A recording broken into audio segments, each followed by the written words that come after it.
Buying a home is one of the most expensive decisions you will make in your life, so it's no surprise that it can be a bit frightening, especially with the craziness going on right now.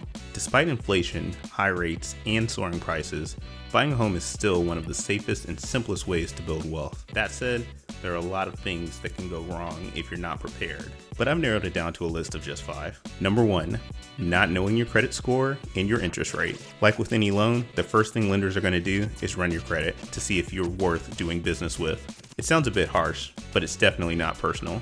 Lenders are assessing the risk of loaning you money, and your credit history is a strong indicator of your likeliness to pay them back. Knowing your credit score will help you to manage expectations as far as your interest rate, loan terms, and even loan approval odds. On that note, knowing your interest rate will assist you in getting an idea of how expensive your loan will be before you apply. Sites like Credit Karma are a free way to keep track of your score to ensure that everything is on the up and up. The site is also a good way to do a bit of research into your predicted interest rate based on your credit score. Number 2, not shopping around for a mortgage. So you're so thrilled that you got pre-approved on the first try that you neglected to shop around and see what other lenders are offering. This is a big mistake that could end up costing you tens of thousands of dollars. Just half a percentage point difference on a $350,000 home could end up costing you over $39,000 in interest over the life of the loan. Just like with physical goods, different lenders have different prices for the same product, and locking in the best rate will save you hundreds on your monthly mortgage payment and thousands in the long run. The good news is that this won't affect your credit score if you're applying within 14 to 45 days of the original loan application.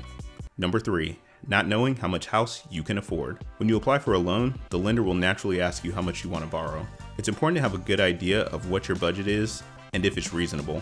Lenders use a calculation known as debt-to-income ratio to determine how much they should loan you. Your DTI is calculated by taking the estimated mortgage payment and adding in all your monthly debt, such as auto loans, student loans, credit card payments, and anything else you may have borrowed money for, then dividing the total by your gross monthly income or before tax income. The ideal DTI is in the low 40% range, but depending on the loan type and other factors, this could be as high as 50%. Your DTI is directly affected by how much you're trying to borrow, so knowing how your loan amount will affect your DTI will help you to manage expectations with how much house you can afford. There are plenty of debt-to-income ratio calculators as well as home affordability calculators, so you should make this a priority before applying for a mortgage loan. Number 4, making changes to your credit or bank account during underwriting.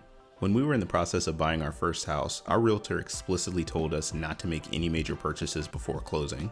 She just had a sale fall through because the lender denied the buyer's loan at the last minute.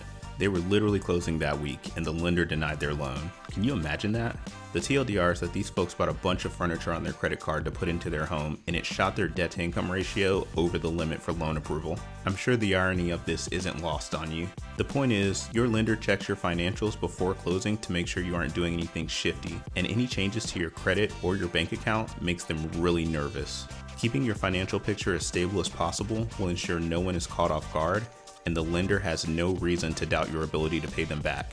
Number 5, changing jobs. Much like number 4, changing jobs can affect that financial picture I mentioned. Moving to a new job has its risks, as you or your new employer may decide to cut ties shortly after you start. I will say that this is not a hard and fast rule. I've personally changed jobs during the mortgage process, but other factors such as credit history, income, and money in the bank help to mitigate that risk. If you plan to change jobs, just make sure you let your loan officer know early. This will eliminate confusion and ensure that they're able to advise you on the effects of that decision. Since you stuck with me this whole time, here's a bonus to show my appreciation. Number 6, not understanding the mortgage process. I've purchased 5 houses in my short adult life, and there are still things about the mortgage process that catch me off guard. Educating yourself on the process will help you to avoid surprises and provide a sense of calm for you. It'll also help you to adequately prepare and make things smoother overall. This can be a really stressful process, but knowledge can go a long way in lowering your anxiety. There's a lot of resources out there, but if you want to learn more, I've broken it down in this video here.